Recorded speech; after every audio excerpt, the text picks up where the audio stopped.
तर हे कापून घेतले आपण कैरी छानपैकी. आता हे आपलं पातेलं तापलं आहे, त्याच्यामध्ये थोडं तेल टाकायचं. थोडं गरम झालं की राई टाकायची वरून. थोडंसं जिरं टाकायचं.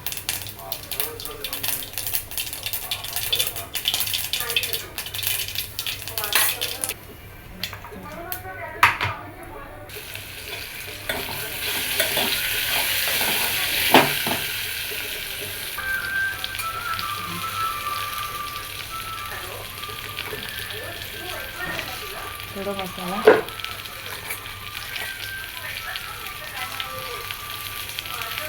थोडंसं तेल,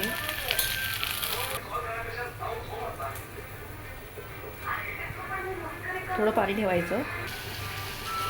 आता त्याच्यात ना थोडा गूळ टाकायचा.